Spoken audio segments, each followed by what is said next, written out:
Lionel Messi, Luis Suarez, Sergio Busquets এবং Jordi Alva বার্সেলোনার সোনালী যুগের ৪ নক্ষত্র ইন্টার মায়ামিতে খেলে ফেলেছেন অলরেডি। কিন্তু ডেভিড বেকহামের তৃপ্তি কি এতেই মিটে গেছে? একদমই না। এবার ইন্টার মায়ামির রাডারে ধরা পড়েছেন ফুটবলের অন্যতম সেরা ডিফেন্সিভ মিডফিল্ডার ক্যাসেমিরো। ঠিকই শুনেছেন, এক্সক্লুসিভ খবর হচ্ছে ম্যানচেস্টার ইউনাইটেড ছেড়ে মায়ামিতে পাড়ি জমানোর দৌড়ে সবচেয়ে এগিয়ে আছেন এই ব্রাজিলিয়ান তারকা। গত জানুয়ারি থেকেই ক্যাসেমিরো ওল্ড ট্রাফোর্ড ছাড়ার পরিকল্পনা করছেন এবং এখন তিনি প্রস্তুত তার ক্যারিয়ারের নতুন এক অধ্যায় শুরু করতে। কিন্তু প্রশ্ন হলো, রিয়াল মাদ্রিদের সাবেক এই কিংবদন্তি মেসির সাথে কাঁধে কাঁধ মিলিয়ে মাঠ মাতাতে কি পারবেন? ম্যানচেস্টার ইউনাইটেডে ক্যাসেমিরোর শুরুটা হয়েছিল রাজার মতো। তার আগমনে ইউনাইটেডের মাঝমাঠ যেন প্রাণ ফিরে পেয়েছিল। কিন্তু গত কয়েক মাস ধরে সময়টা তার মোটেও ভালো যাচ্ছে না।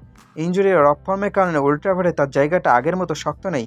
সমালোচকরা বলছেন, প্রিমিয়ার লিগের উচ্চগতি আর ক্যাসেমিরো বয়স, এই দুইয়ের মাঝে একটা দূরত্ব তৈরি হয়েছে। তাই গত শীতকালীন দলবদলের সময় থেকেই তিনি ক্লাব ছাড়া কথা ভাবছিলেন। এবার গ্রীষ্মেই সেই সিদ্ধান্তের চূড়ান্ত ধাপ রূপ পেতে যাচ্ছে। ইউনাইটেডও হয়তো তাকে ছেড়ে দিয়ে স্কোয়াড বড় কোনো রদবদল আনতে চায়। ইন্টার মায়ামির লক্ষ্য পরিষ্কার, তারা MLS-এর গ্যালাক্টিক হতে চায়।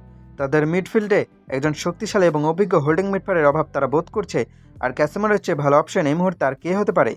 মাসে মাসে ইন্টার মায়ামির এই আগ্রহের কথা ফাঁস হয়েছিল। এখন শোনা যাচ্ছে ডিল একদম চূড়ান্ত পর্যায়ে। ক্যাসেমিরো নিজেও এই প্রস্তাব দেখে বেশ টেম্পটেড বা প্রলুব্ধ। আমেরিকার জীবনযাত্রা আর পুরনো প্রতিদ্বন্দ্বী বর্তমান বন্ধু মেসি সুয়ারেজের সাথে খেলার সুযোগ কে হাতছাড়া করতে চায় বলুন? একটা মজার ব্যাপার খেয়াল করেছেন, মেসি বুস্কেটসরা যখন বার্সেলোনায় ছিলেন তখন ক্যাসেমিরো ছিলেন তাদের চিরশত্রু। এল ক্লাসিকোতে কতবার যে তিনি মেসিকে ফাউল করছেন তার ইয়াত্তা নেই।